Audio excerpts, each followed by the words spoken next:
Project-Based Learning merupakan sebuah model pembelajaran yang sudah banyak dikembangkan di negara-negara maju seperti Amerika Serikat. Jika diterjemahkan dalam bahasa Indonesia, Project-Based Learning bermakna sebagai pembelajaran berbasis proyek dan bisa disingkat dengan PBL, dan merupakan metode belajar yang menggunakan masalah sebagai langkah awal dalam pengumpulan dan mengintegrasikan pengetahuan baru berdasarkan pengalaman dalam beraktivitas secara nyata. PBL dirancang untuk digunakan pada permasalahan kompleks yang diperlukan pembelajaran dalam melakukan investigasi dan memahaminya. Ada beberapa ahli yang mengemukakan tentang project-based learning.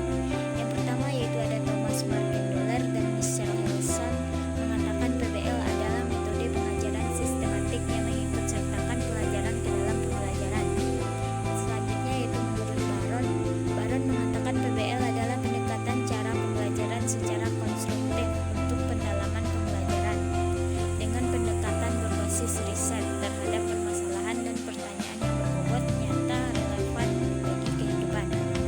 Blumenfeld menjelaskan bahwa PBL adalah pendekatan komprehensif untuk pengajaran dan pembelajaran yang dirancang agar pelajaran melakukan riset terhadap permasalahan nyata. Selanjutnya ada Bott dan Valenti. Menurut mereka, PBL adalah cara yang konstruktif dalam pembelajaran menggunakan permasalahan sebagai stimulus dan berfokus aktivitas belajar.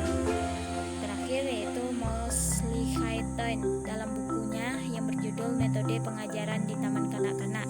Ia mengatakan bahwa model pembelajaran berdasarkan proyek adalah suatu metode pembelajaran yang memberikan pengalaman belajar dengan menghadapkan anak dengan persoalan sehari-hari yang harus dipecahkan secara berkelompok.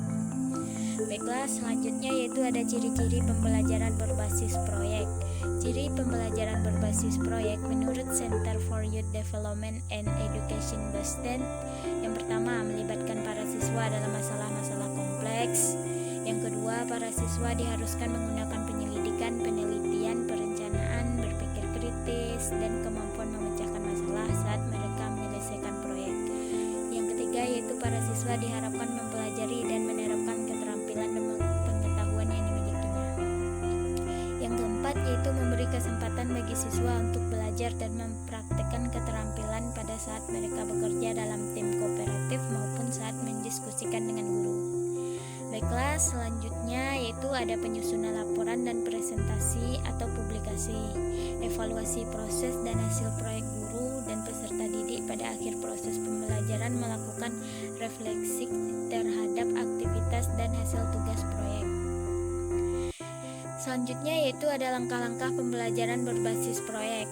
Langkah-langkah pembelajaran berbasis proyek. Yang pertama yaitu penentuan proyek. Pada langkah ini peserta didik menentukan tema atau topik proyek berdasarkan tugas proyek yang diberikan oleh guru. Yang kedua yaitu perancangan langkah-langkah. Peserta didik merancang langkah-langkah kegiatan penyelesaian proyek dari awal sampai akhir beserta pengelolaannya. Yang ketiga yaitu penyusunan jadwal pelaksanaan proyek. Yang keempat, penyelesaian proyek dengan fasilitasi dan monitoring guru. Langkah ini merupakan langkah pengimplementasian rancangan proyek yang telah dibuat. Selanjutnya yaitu kelebihan dan kekurangan pembelajaran berbasis proyek. Keuntungan pembelajaran berbasis proyek ini yang pertama meningkatkan motivasi belajar, meningkatkan kemampuan pemecahan masalah, membuat peserta didik menjadi lebih aktif dan berhasil memecahkan masalah-masalah yang kompleks, meningkatkan kolaborasi, mendorong peserta didik untuk mengembangkan dan mempraktikkan keterampilan komunikasi, meningkatkan keterampilan peserta didik dalam mengelola sumber pengetahuan, memberikan pengalaman kepada peserta didik pembelajaran dan praktik dalam mengorganisasi proyek, menyediakan pengalaman belajar yang melibatkan peserta didik secara kompleks dan dirancang untuk berkembang sesuai dunia nyata. Yang kesembilan yaitu melibatkan para peserta didik untuk belajar mengambil informasi dan menunjukkan pengetahuan yang dimiliki, kemudian diimplementasikan dengan dunia nyata. Yang terakhir yaitu membuat suasana belajar menjadi lebih menyenangkan sehingga peserta didik maupun pendidik menikmati proses pembelajaran. Di samping kelebihan ternyata ada kelemahan pembelajaran berbasis proyek ini. Yang pertama yaitu pembelajaran berbasis proyek memerlukan banyak waktu untuk menyelesaikan masalah.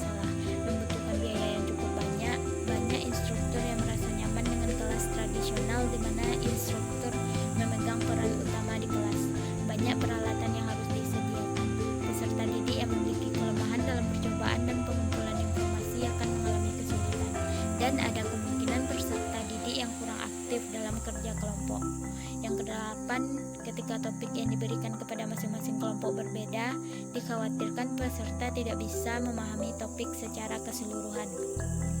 Namun, untuk mengatasi kelemahan dari pembelajaran berbasis proyek ini, seorang pendidik harus dapat mengatasi dengan cara memfasilitasi peserta didik dalam menghadapi masalah, membatasi waktu peserta didik dalam menyelesaikan proyek, meminimalis dan menyediakan peralatan yang sederhana yang terdapat di lingkungan sekitar, serta memilih lokasi penelitian yang mudah dijangkau sehingga tidak membutuhkan banyak waktu dan biaya, dan menciptakan suasana pembelajaran yang menyenangkan sehingga instruktur dan peserta didik merasa nyaman dalam proses pembelajaran. Selanjutnya yaitu ada peran guru dan siswa dalam PBL. Yang pertama yaitu peran guru. Guru berperan mengajar kelompok dan menciptakan suasana yang nyaman, memastikan bahwa sebelum dimulai setiap kelompok telah memiliki seorang anggota yang bertugas membaca materi, sementara teman-temannya mendengarkan, dan seorang anggota yang bertugas mencatat informasi yang penting sepanjang jalannya diskusi. Yang ketiga yaitu memberikan materi atau informasi pada saat yang tepat. Yang keempat, memastikan bahwa setiap sesi diskusi kelompok diakhiri dengan self-evaluasi. Yang kelima, menjaga agar kelompok terus memusatkan perhatian pada pencapaian tujuan. Yang keenam, memonitor jalannya diskusi. Dan selanjutnya, menjaga motivasi pelajar dengan mempertahankan unsur tantangan dan penyelesaian tugas, serta mempertahankan untuk mendorong pelajaran keluar dari kesulitan. Yang kedelapan, membimbing proses belajar. Yang kesembilan, mengevaluasi kegiatan belajar. Dan selanjutnya itu ada peran siswa.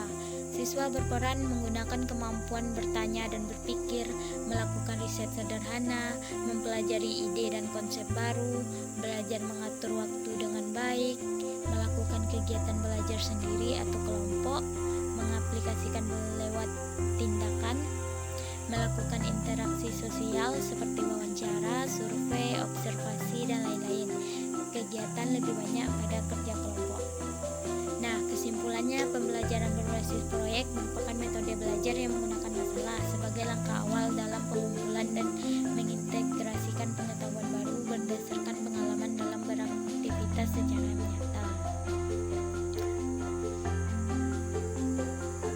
Pembelajaran berbasis proyek menuntut siswa untuk mengembangkan keterampilan seperti kolaborasi dan refleksi.